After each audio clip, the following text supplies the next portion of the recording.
30,000 chickens were prepared for one royal wedding feast, alongside 60 oxen and 120 sheep. At another celebration, a mechanical whale 60 feet long, operated by men hidden inside, swam into the Great Hall. For a third, guests were served pies from which live birds flew out when the crust was cut, and fountains outside gushed with red and white wine for days on end for anyone to drink. One medieval wedding party consumed over 13,000 gallons of wine, and the sugar alone for the decorative sculptures at another event cost a fortune that could have funded a small army. Number 10. Philippa of England and Eric of Pomerania, the Nordic Union's dazzling display. In the autumn of 1406, specifically on October 26th, Lund Cathedral, in what was then Denmark, now Sweden, witnessed a wedding of considerable dynastic and political importance. Philippa, the 12-year-old daughter of King Henry IV of England, married Eric of Pomerania, the young king of the Kalmar Union, which brought together Denmark, Norway, and Sweden. This union wasn't just a personal affair. It was a calculated move to forge strong ties between England and the powerful Scandinavian bloc, and the celebrations were designed to reflect this significance. While detailed menus from the feast itself are not as exhaustively itemized in surviving records as some later Burgundian or Italian extravaganzas, the scale and context speak volumes. Philippa's journey to Scandinavia was a statement in itself, accompanied by a retinue of English nobles and laden with a substantial dowry. Her wedding attire is famously recorded as a tunic and a mantle of white silk, bordered with squirrel and ermine fur, leading some historians to call this one of the first documented instances of a royal bride wearing white specifically for her wedding ceremony. The feasting that followed the religious ceremony would have lasted for several days, a standard practice for royal medieval weddings. The halls of Lund, or a specially constructed temporary palace, would have been decked with tapestries and banners displaying the coats of arms of both royal houses. Hundreds, if not thousands of guests, including Scandinavian and English nobility, German princes, and envoys from other European powers, would have attended. The food served would have been the best the Kalmar Union and English culinary traditions could offer, emphasizing abundance and rarity.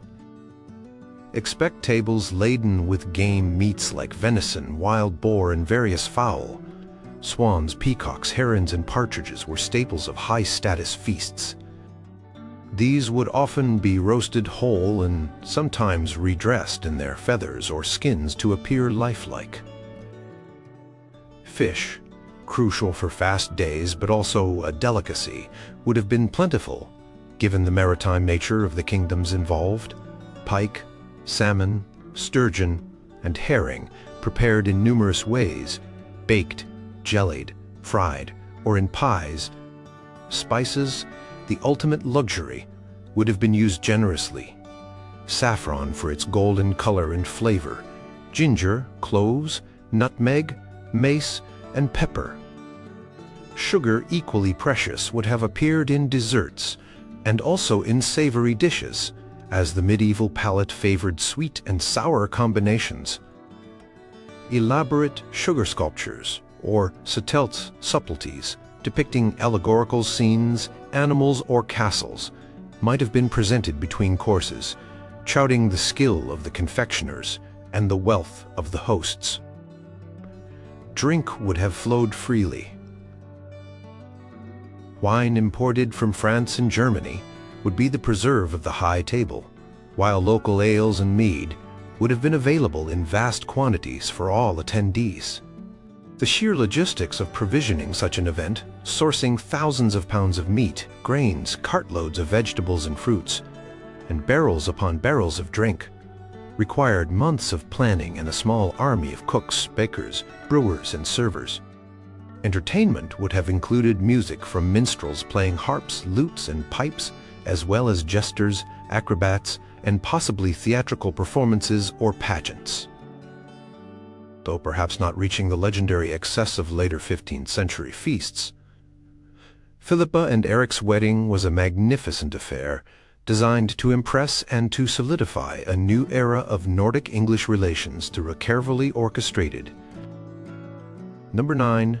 Richard II of England and Isabella of Valois, a child bride and a king's lavish peace pledge. In October 1396, King Richard II of England, then 29, married Isabella of Valois, the 6-year-old daughter of King Charles VI of France. This marriage, celebrated with immense pomp near Calais, was primarily a political act aimed at securing a truce in the 100 Years' War. The youth of the bride meant the marriage would not be consummated for many years, but the wedding feast itself was anything but understated, intended to project magnificence and a spirit of reconciliation between the two powerful, often warring kingdoms. The meeting of the two kings, Richard II and Charles VI, between Guines and Ardres, was an event of extraordinary splendor. Two vast tented cities were erected. The English camp alone was said to have included hundreds of pavilions, richly decorated. Froissart, the chronicler, describes the scene with awe, noting the sheer opulence of the attire, the gold and silver plate, and the elaborate preparations. Richard II was known for his extravagant tastes, and his court was one of the most cultured and lavish in Europe. The wedding feast, or rather series of feasts and banquets that marked the occasion, was a showcase of royal wealth. One particular banquet hosted by Richard for the French delegation was recorded for its grandeur. The young Isabella, despite her age, was treated with all the ceremony due a queen. Sources suggest that the food was abundant and varied, following the high medieval tradition of multiple courses, each comprising many different dishes. The tables would have been laden with roasted meats, venison, boar, suckling pigs, and a profusion of game birds like swans, peacocks, often refeathered after roasting for display, pheasants, and partridges. Elaborate meat pies, some frumenty, a wheat-based porridge, often served with venison, and various pottages would have been standard. Fish dishes, including pike, carp, and sturgeon, would also feature, especially if any of the feasting days fell on a church-mandated fast day. Precious spices, like saffron, ginger, cloves, cinnamon, and nutmeg, imported at great expense from the East, would have flavored and colored the food.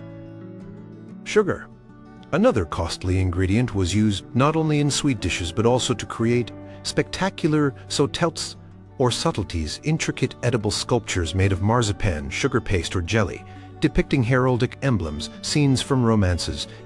These were presented between courses to delight and impress the guests. Wine, primarily French vintages like Gascon and Burgundian, flowed in abundance. Gold and silver goblets and ewers would have graced the tables of the high-ranking guests.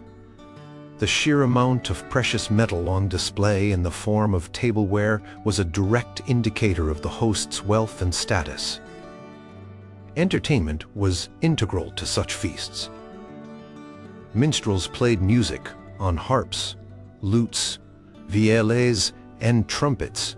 Jesters, acrobats, and possibly short theatrical performances or pageants would have amused the assembled nobility. The cost of such an event was enormous, covering not just the food and drink, but also the construction of temporary halls, the lavish gifts exchanged between the two royal families, the wages for an army of cooks, servants, and entertainers, and the transport of all provisions and personnel. Richard II reportedly spent vast sums on the jewels and clothing for himself and his new young queen. The feasting wasn't just about sustenance.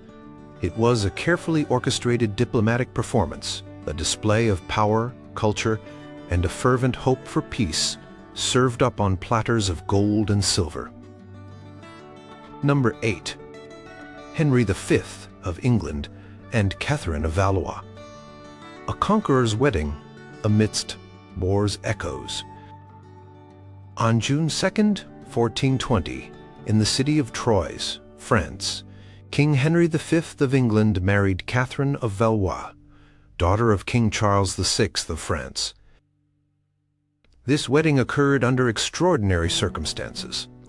Henry V was the conquering hero of Agincourt, and the marriage was a key provision of the Treaty of Troyes, which disinherited the French Dauphin and named Henry as regent and heir to the French throne. Despite the backdrop of ongoing war and a France deeply scarred by conflict and internal division, the wedding feast was designed to be a statement of Henry's new authority and the supposed union of the two crowns. The ceremony took place in the Church of Saint Jean in Troyes.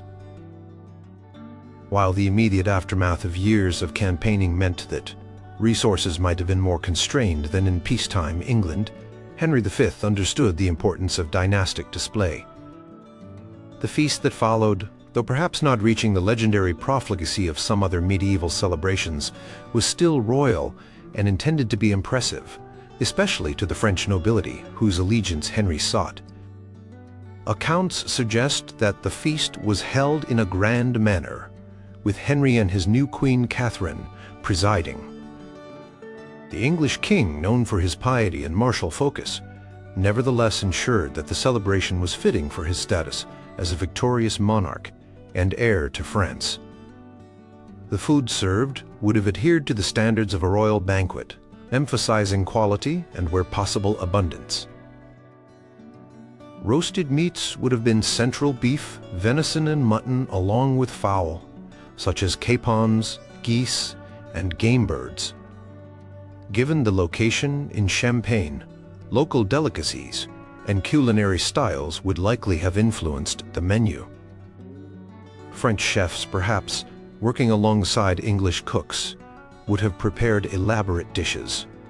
Pies, tarts, and pottages, richly spiced, would have been numerous. Spices like saffron, pepper, cloves, and ginger were essential for high-status cooking, and Henry's control over significant French territories would have facilitated access to these valuable commodities. Fish, too, would have been present, especially freshwater varieties like carp and pike, perhaps sourced from local rivers. The presentation of food was always a key element of medieval feasting. Dishes were often colored brightly, using natural ingredients: saffron for yellow, sandalwood or alkanet for red, parsley or spinach for green. Sautelts, or subtleties, those elaborate sugar or pastry sculptures, may have been displayed, possibly with themes alluding to the peace treaty, the union of the English leopard and the French fleur-de-lis, or religious imagery. Wine, particularly the local vintages of Champagne and Burgundy, parts of which were allied with Henry, would have been served generously. French wines were highly prized across Europe, and their abundance at the wedding feast would have been expected. Entertainment, though perhaps more subdued than at a purely celebratory peacetime wedding, would have included music from minstrels. Trumpets would announce the arrival of courses or important guests. The wedding feast of Henry V and Catherine of Valois was not just a meal. It was a political event. Every dish, every goblet of wine, every piece of music was part of a larger performance of power and legitimacy. It was meant to signal the beginning of a new order in France, under the ascendant English king. While the dream of a united Anglo-French crown under Henry's dynasty ultimately failed, the wedding feast in Troyes was a lavish, if somewhat strained, celebration of that ambition. The cost, while not itemized as clearly as some, would have been substantial, a necessary expenditure for a king sealing his claim to a new kingdom. Number 7. Alessandro Bentivoglio and Ippolita Sforza. Renaissance grandeur on the Bologna banquet table. In 1492, a year marked by monumental global shifts, the city of Bologna in Italy played host to a wedding feast of spectacular Renaissance opulence. Alessandro Bentivoglio, son of Giovanni II Bentivoglio, the de facto ruler of Bologna, married Ippolita Sforza, granddaughter of the powerful Duke of Milan, Francesco Sforza. This alliance between two influential Italian families was celebrated with a series of festivities that showcased the immense wealth, artistic sophistication, and culinary artistry of the Italian Renaissance courts. The feasts, which spanned several days, were legendary for their elaborate presentations and the sheer ingenuity of the food. Italian banquets of this era were theatrical productions, where each course was a spectacle. Chroniclers of the time, though sometimes prone to exaggeration, paint a vivid picture of the culinary marvels. The Bentivoglio Sforza wedding was no exception, aiming to impress guests who included nobility, ambassadors, and prominent citizens. The quantity and variety of dishes were staggering. One account details a banquet with numerous courses, each comprising multiple items. For instance, a single course might feature roasted capons adorned with their feathers, elaborate pies shaped like castles, platters of gilded pastries and jellies molded into heraldic beasts. The emphasis was not just on taste, but heavily on visual appeal. Cooks and confectioners were artists, using food as their medium. Meat dishes included peacocks and pheasants roasted and then painstakingly reassembled with their plumage to appear alive and regal on the serving platter. Whole roasted calves or boars, often gilded or silvered, might be carried into the hall accompanied by music. Delicacies like sturgeon, prized for its flesh and roe, would have been prepared in various ways. Pasta, in various forms and often enriched with expensive ingredients, was also a feature of Italian banqueting. Sugar work reached extraordinary heights. Triumphs made of sugar, marzipan, and other sweet substances were centerpieces. These could be incredibly detailed sculptures representing mythological scenes, allegories of love and virtue, architectural models, or even portraits. Some were so large they required several men to carry them. Fruits, both fresh and candied, were presented in artistic arrangements, often piled high in silver baskets. The wines served would have been the finest Italian vintages alongside sweet dessert wines like Monsi.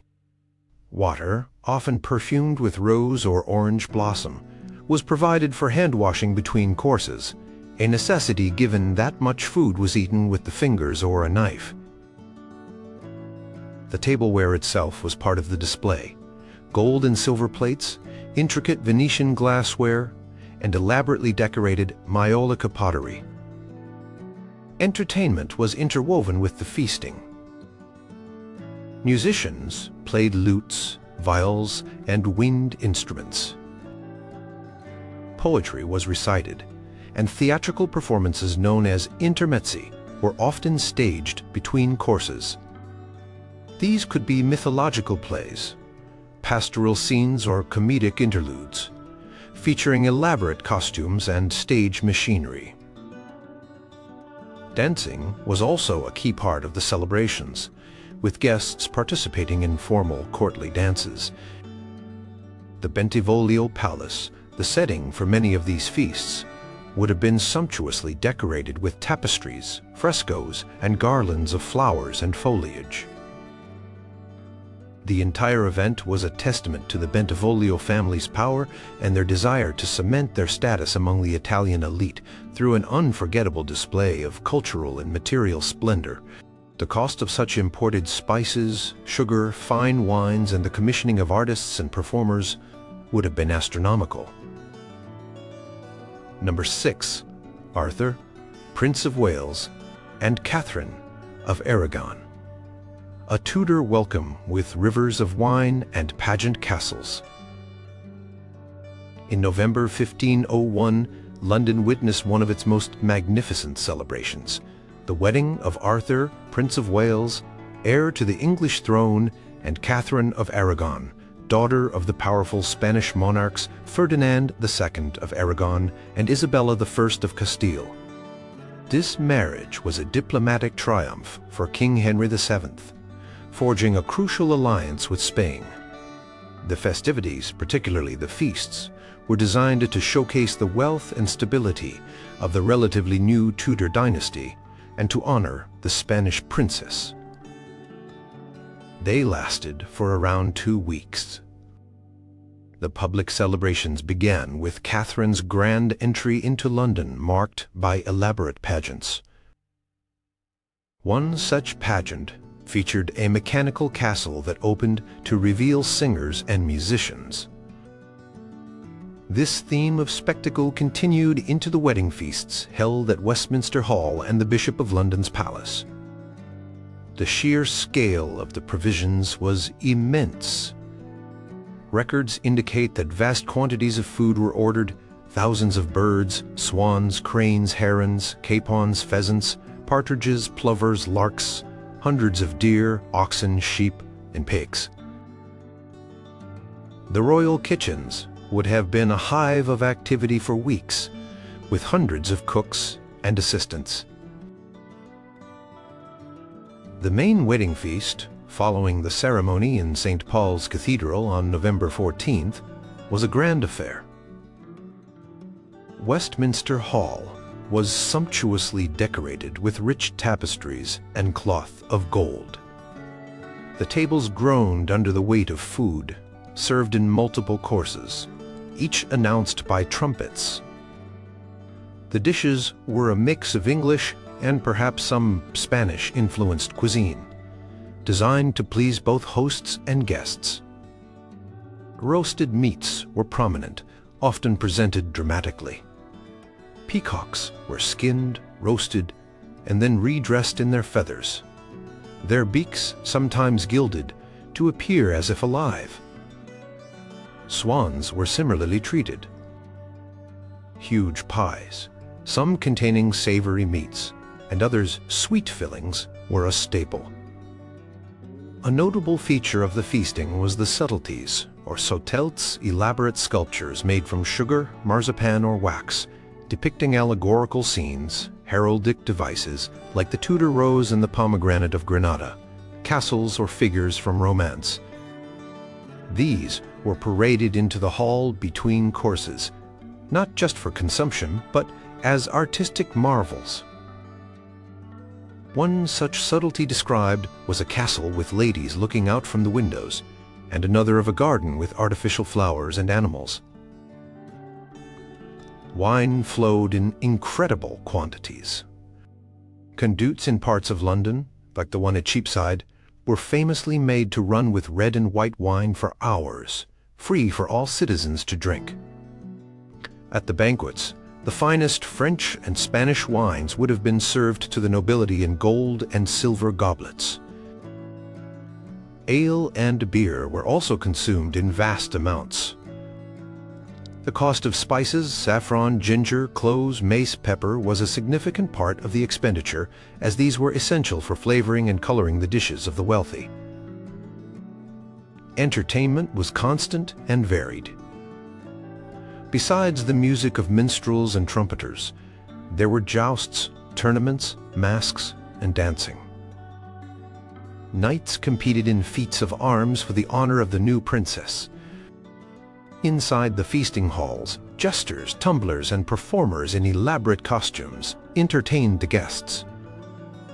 The clothing of the attendees was also a part of the spectacle, with nobles vying to display their wealth through rich fabrics like velvet, silk, and cloth of gold, adorned with jewels and embroidery. The wedding of Arthur and Catherine was a monumental display of Tudor power and aspiration, a fortnight of feasting and revelry that aimed to dazzle Europe and secure a dynasty. The cost was reported to be enormous, a significant investment in international prestige. Number 5. Isabella of Portugal and Philip the Good, Duke of Burgundy.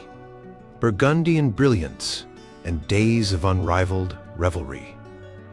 The wedding of Philip the Good, Duke of Burgundy, to Isabella of Portugal in January 1430 in Bruges was an event of such legendary opulence that it set a new standard for courtly magnificence in Europe. The Burgundian court under Philip was already renowned as the most lavish and sophisticated in Christendom, and this wedding, celebrating his third marriage, was intended to surpass all previous displays. The festivities lasted for more than a week, transforming Bruges into a city of non-stop feasting, tournaments, and theatrical pageantry.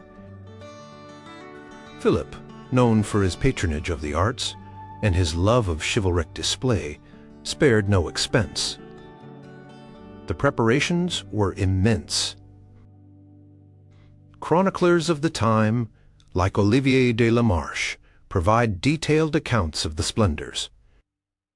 The wedding feast itself, held in the ducal palace, the Prinzenhof, was a culinary and artistic tour de force.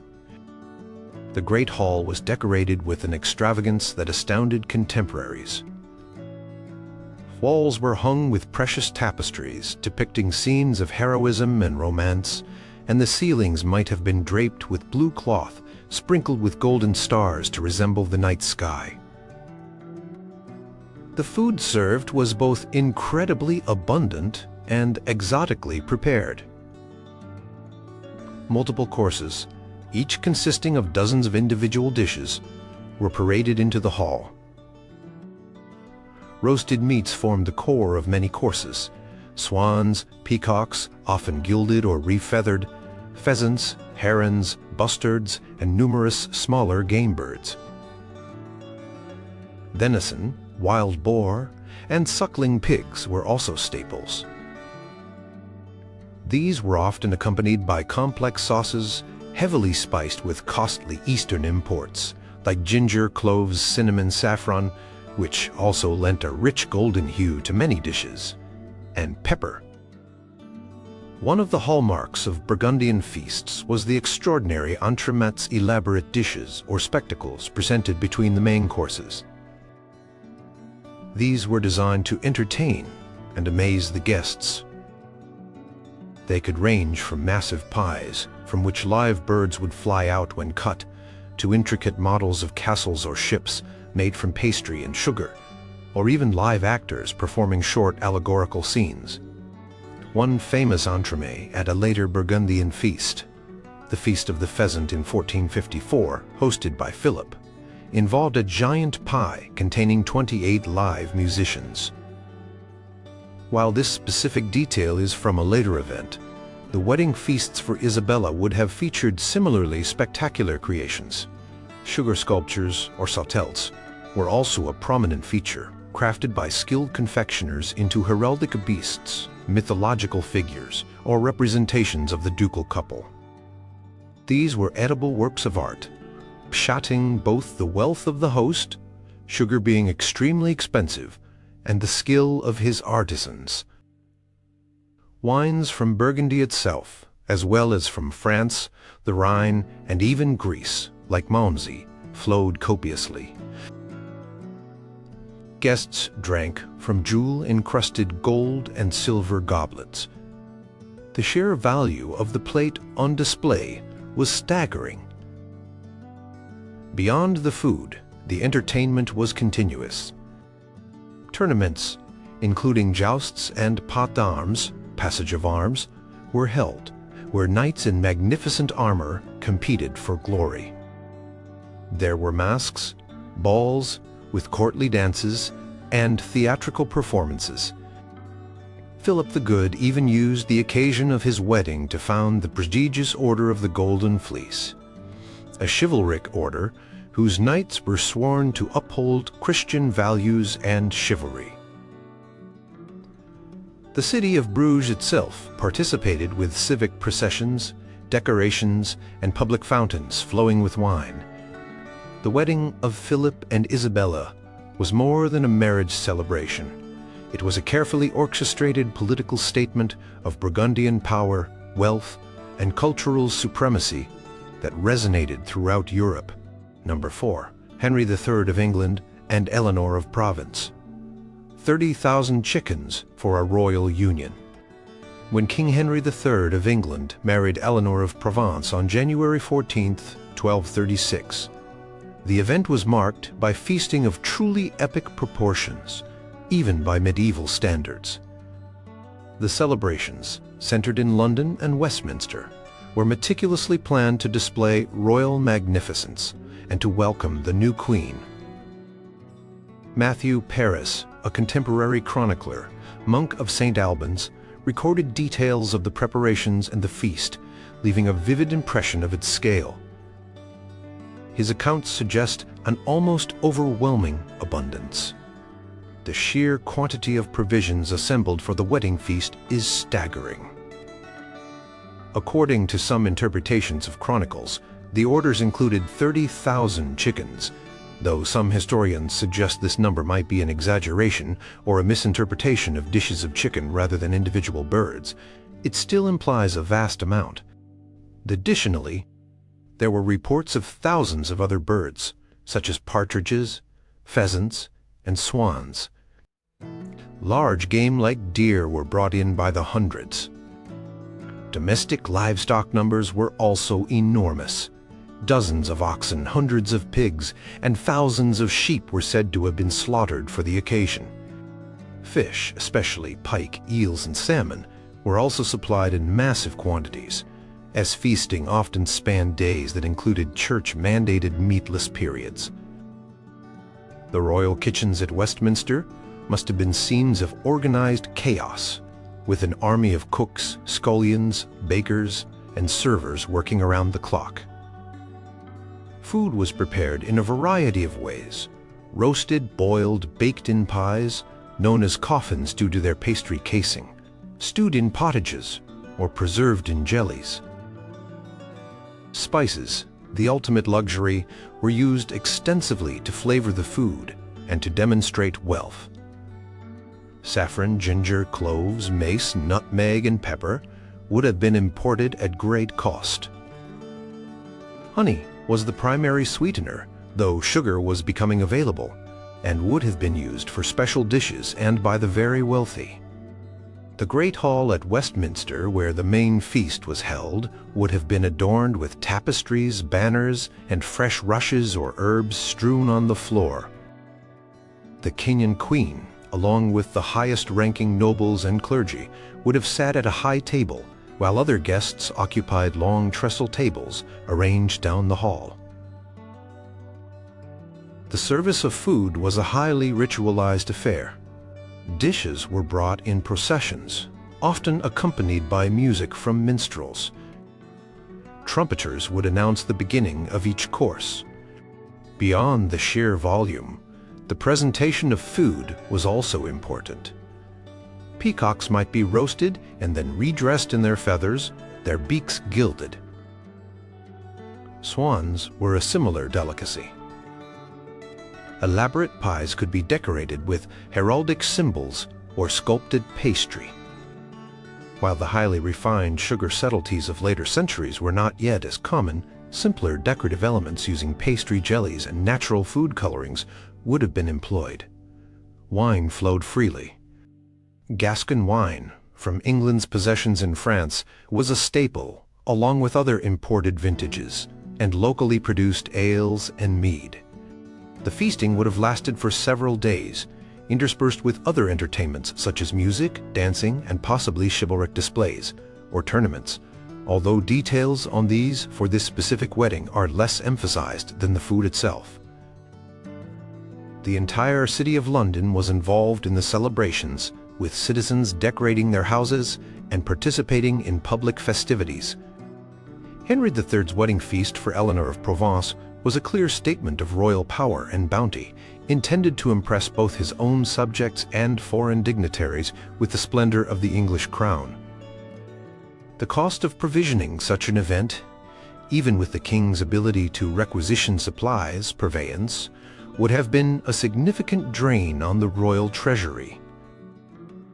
Number 3. Violante Visconti and Lionel of Antwerp, where golden gifts arrived with every course.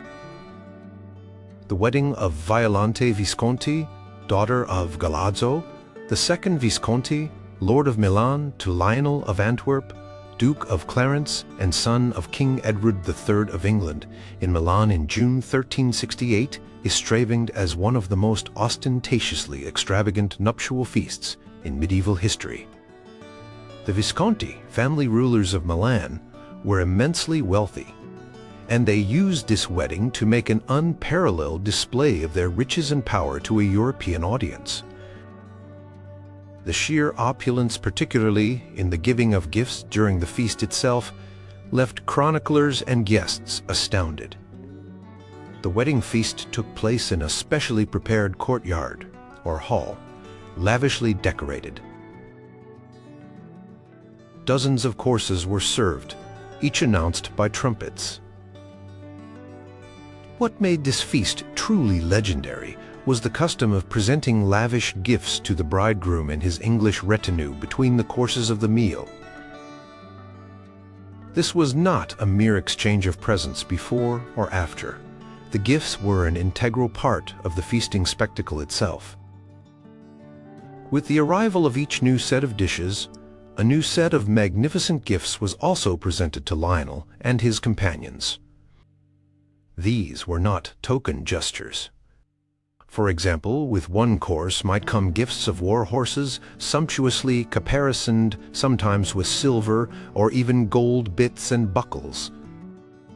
With another course, there might be presentations of armor, full suits, of Milanese plate armor, renowned as the finest in Europe, often gilded or damascened. Further courses were accompanied by gifts of hunting equipment, packs of prized hounds, falcons, and hawks, complete with jeweled hoods and leashes. Then came personal adornments, gold and silver basins and ewers, jewel-encrusted belts, purses filled with gold ducats, and luxurious fabrics like silks, velvets, and cloth of gold. Even items of clothing, such as fur-lined robes, were given. Some accounts claim that at one point, every English knight present received at least one war horse and other valuable items. The bridegroom, Lionel, received an almost unbelievable array of treasures, including gem-studded coronets and massive quantities of gold plate. The food itself was, of course, also of the highest quality and abundance, fitting for such a display. All the staples of a grand medieval banquet would have been present: roasted game of every description, elaborate pies, fish prepared in numerous ways, and sweetmeats. The Visconti were patrons of the arts, and their feasts would have reflected this in the artistic presentation of the food, with skilled chefs creating visually stunning dishes. Spices from the East, sugar for elaborate confections, and the finest Italian and imported wines would have been used without restraint. It said there were 30 double courses of meat and fish, with presentations of whole stags, boars, and goats, gilded and silvered. The entertainment would have been equally lavish, with musicians, dancers, poets, and possibly theatrical interludes. The entire event was calculated to overwhelm the senses and to demonstrate that the Visconti, despite not being of ancient royal lineage like their English guests, possessed wealth that could rival any monarch in Europe. The dowry Violante brought was itself enormous, reputedly 200,000 gold florins in territory. But the expenditure on the wedding feast and its accompanying gifts was a spectacle in its own right, a deliberate act of financial and cultural assertion. Unfortunately for Lionel, he died only a few months after the wedding, in Alba, possibly from illness, though rumors of poisoning also circulated given the turbulent nature of Italian politics. His treasure-laden marriage feast, however, remained a benchmark for extravagant display. Number 2, Margaret of York and Charles the Bold. 10 days of Burgundian pageantry and a mechanical wail. The marriage of Margaret of York, sister of King Edward IV of England, to Charles the Bold, Duke of Burgundy, in July 1468 in Bruges, was arguably the most spectacular and lavish wedding celebration of the 15th century. It lasted for 10 days and was a masterpiece of Burgundian courtly display, designed to showcase the immense wealth, power, and cultural sophistication of the Duke of Burgundy, who presided over what was then considered the most magnificent court in Europe. The festivities began with Margaret's ceremonial entry into Bruges, followed by the wedding ceremony itself. But it was the subsequent days of feasting, tournaments, and pageantry that became legendary. The main banquets were held in a specially constructed temporary hall within the ducal palace, the Prinsenhof. This hall was sumptuously decorated with tapestries depicting the story of Jason and the Golden Fleece, a nod to Charles's chivalric Order of the Golden Fleece, and the ceiling was painted to resemble the sky.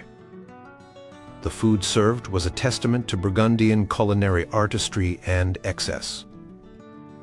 Multiple courses, each comprising a dazzling array of dishes, were brought forth. Chroniclers like Olivier de la Marche, who was a court official and master of ceremonies, recorded the details. There were roasted swans, peacocks meticulously redressed in their feathers, with gilded beaks, herons, cranes, and countless other game birds. Whole roasted boars and stags, often decorated, were paraded in. Elaborate pies, some savory and some sweet, were presented occasionally, with surprises like live birds. Fish dishes, given Bruges' proximity to the sea, were also abundant and varied. One of the most famous aspects of Burgundian feasts were the entremets, literally between courses, which were elaborate theatrical spectacles, or enormous intricate food constructions. From Margaret and Charles's wedding, these reached new heights. Perhaps the most astonishing was a mechanical whale, reportedly 60 feet long, which swam into the hall operated by men hidden inside. Its mouth opened to reveal more performers, possibly musicians or actors, enacting a scene. Another entremet involved a gilded tower, also filled with musicians. There were also automata, mechanical figures of animals and humans that moved as if by magic. Giant figures representing mythical heroes or Saracens paraded through the hall. Sugarwork was also prominent, with enormous and intricate sautelts, subtleties, depicting castles, mythological scenes, or allegories, all crafted from sugar, marzipan, and other sweet confections. These were not just food, but works of art, trotting the skill of Burgundian craftsmen. Wine, including the finest Burgundian vintages, flowed endlessly. Fountains outside the palace were said to run with wine for the populace. The tableware itself was magnificent, with gold and silver plates, goblets, and ewers, dazzling the guests. Running parallel to the feasts was the Tournament of the Golden Tree, a spectacular jousting event that lasted for several days. Knights in resplendent armor competed in honor of the new Duchess. There were also masks, dances, and performances by poets and musicians. Margaret herself received fabulous gifts, including the famous Sancy diamond, or a precursor to it, from Charles. The entire 10-day affair was a carefully orchestrated piece of political theater designed to impress Margaret, her English entourage, and indeed all of Europe, with the unparalleled splendor of the Burgundian state. The cost was astronomical, running into many thousands of pounds, but for Charles the Bold, it was a necessary investment in projecting his image as one of Europe's most powerful and cultured rulers. Number 1.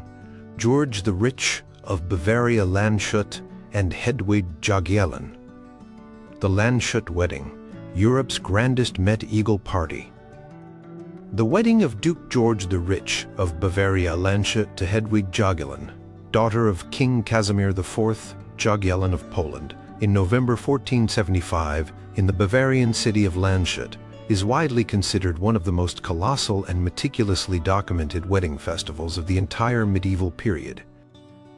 Known simply as the Landshuter Hochzeit, 1475. Its scale, duration, and the sheer volume of consumption were so extraordinary that the city of Landshut still reenacts it every 4 years with thousands of participants. A testament to its enduring legend, the festivities officially lasted for about 8 days, though preparations and related events extended even longer. Duke George, true to his moniker, the Rich, spared absolutely no expense to create an unparalleled spectacle that would cement his status and forge a powerful alliance with Poland.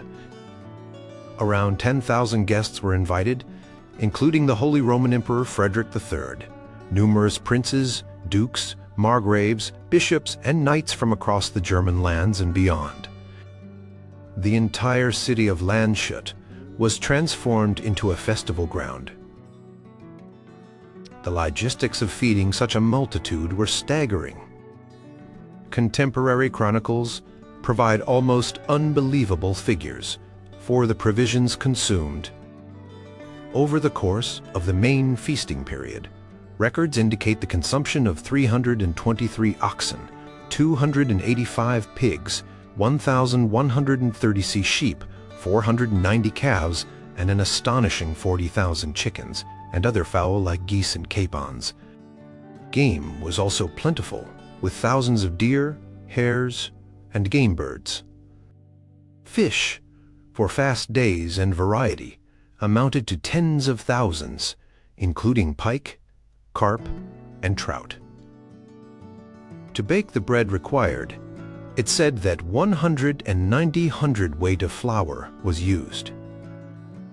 The main wedding banquet held in the Prunksaal State Hall of the Trausnitz Castle and in vast temporary wooden feasting halls built specifically for the occasion was an epic affair. Multiple courses, each featuring dozens of dishes, were served. The sheer variety would have been overwhelming. Meats were roasted, boiled, stewed, and baked into enormous pies. Dishes were heavily spiced with expensive imports like pepper, saffron, ginger, and cloves, signaling immense wealth. The ducal kitchens employed hundreds of cooks, butchers, bakers, and servers who worked day and night. One chronicle states that 146 cooks were specifically hired for the event.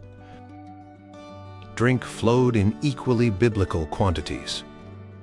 The consumption of wine was recorded at over 13,700 gallons.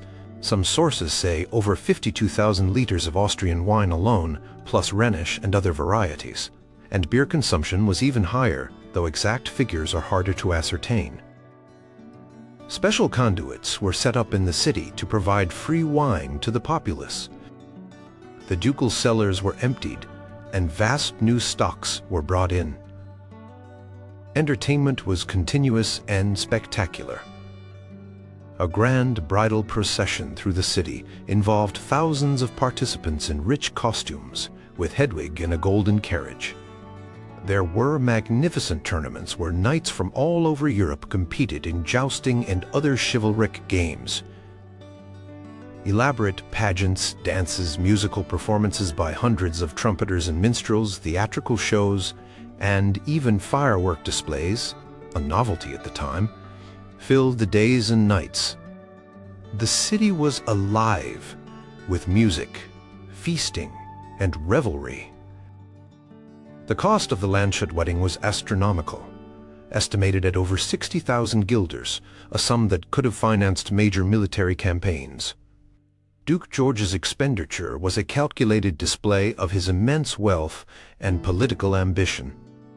He provided not only food and drink, but also lodging and even fodder for the thousands of horses belonging to his guests. The wedding was more than a marriage. It was a political summit, a cultural festival, and the ultimate medieval party, leaving an indelible mark on European history and memory.